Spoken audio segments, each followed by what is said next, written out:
Now to Donald Trump's call to block ISIS from the internet. The presidential frontrunner is facing skepticism and ridicule from critics in both the political and the digital worlds this morning. But Donald Trump is defending his plan. Here's what he said in Tuesday night's debate in Las Vegas.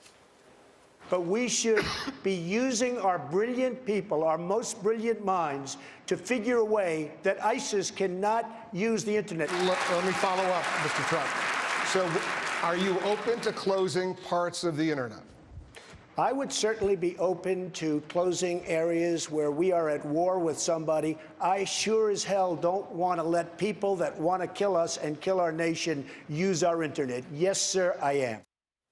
CBS News contributor Nicholas Thompson is the editor of the New Yorker magazine's website, newyorker.com, and joins us at the table. Nick, always good to see you. Good to be here. So let's start with, is this a crazy idea, and is it even possible? Well, is it even possible? It's actually more possible than some people are saying, right? The internet is a set of wires, cables, satellite connections. You could go in, you could cut down the wires, you could knock down the cell towers, you could get rid of the satellite dishes, you could work with the companies that provide them. You could actually do a lot of what Trump is saying. You wouldn't stop ISIS recruiting because a lot of it happens outside of Syria. But if you wanted to wall that part of Syria and Iraq off from the internet, there's a lot you can do. So it's not a crazy idea? Well, it's not a crazy idea technologically. It's a crazy idea if you actually want to hurt ISIS, right? The tradition of American foreign policy and what generally works is that in oppressed areas, you give them more information, right? So if you shut down the internet in, say, northern Syria, you may shut it down and make it harder for ISIS to communicate, but you don't totally stop them because they can smuggle out little USBs, then upload them from Saudi Arabia.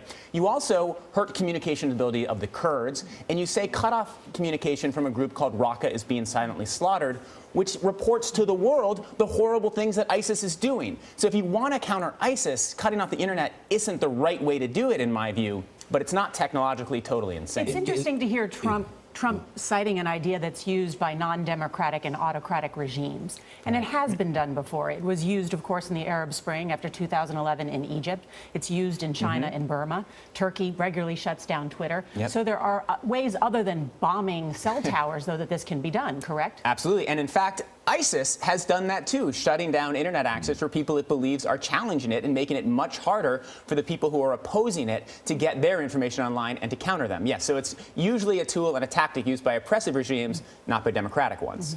Is it possible that the internet is good for us, that they're using the internet so that we can somehow try to follow them, even though they use encrypted apps? Yes, right. So the other thing that Trump said is that we need to counter them. So what you could actually want is hope that they are online, and we have our smartest and our best minds following them, tracking them, and countering their propaganda.